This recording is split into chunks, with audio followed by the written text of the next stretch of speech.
we had five formal items that were discussed and cleared. The first was the draft governor's address for 2024. So that was, of course, shared with the cabinet and it has been approved. So that was the first item. The second was the ordinance that was done earlier of the Meghalaya Fiscal Responsibility and Budget Management Act 2006. If you recall that we had put an ordinance to it a few months back, that ordinance and others which also follow, but this particular ordinance was taken up today. An ordinance which was already cleared earlier was taken up to be now put in as a format of a bill. So the Meghalaya Fiscal Responsibility and Budget Management Act 2006, that has been formally now approved as a bill which will be taken up in the assembly. The third was that the Meghalaya Engineering Public Works Department Service Rules 1995, that had to be amended because certain changes were there, or many changes rather were there. So instead of amending it, we have come out with fresh rules, and hence we have scrapped the old rules and we have brought in the new rules.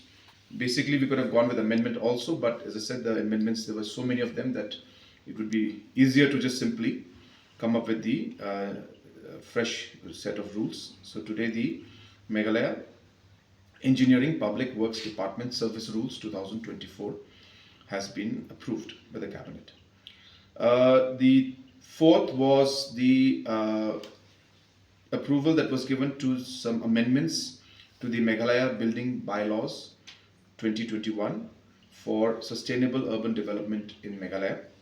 These amendments are being done in line with certain provisions and certain conditions that has been put in by Government of India, number one, and also to ensure that overall safety of the buildings are there, and also to ensure that the smaller land holdings, there could be more utilization of the land by small land owners, because earlier there were some restrictions in terms of the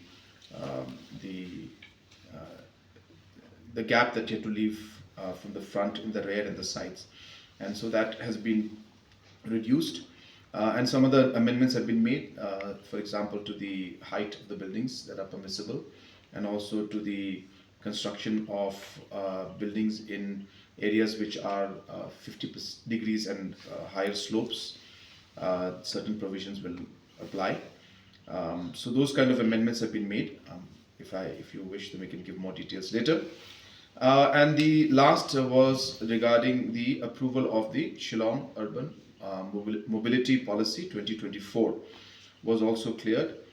Basically, this again is in line with the Government of India, where to ensure that the overall mobility in Shillong improves, a policy has to be created, and we have cleared that policy today.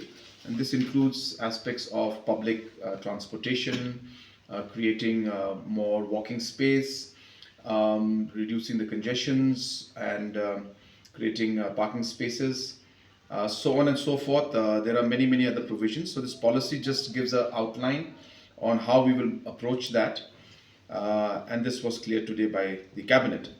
But most importantly, I would like to mention that both the amendment to the Meghalaya Building Bylaws 2021 and the Shillong Urban Mobility Policy 2024, these amendments and these particular policies have also been adopted with the intention of also ensuring that we are able to avail the special assistant on capital investment for urban areas.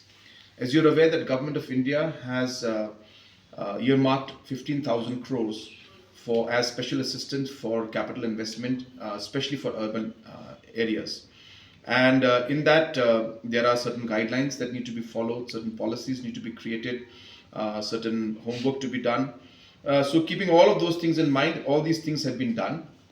And I'm happy to inform you that Out of the 15,000 crores, we have put in a proposal of 619 crores from Meghalaya's point of view, and we have already received approval for close to 500 crores out of this, and we're expecting another 100 crores to come in after these approvals and these amendments are done. So we are expecting that Meghalaya should receive 597 crores.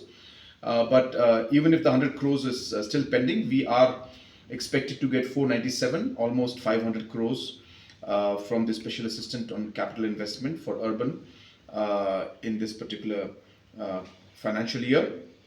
What is more important to note also is that even larger states like Uttar Pradesh and larger states like Assam also are receiving roughly about 500 crores, which is the same as what Meghalaya is expected to receive. So hence, we've been working very hard, and Urban Affairs Department has worked very hard.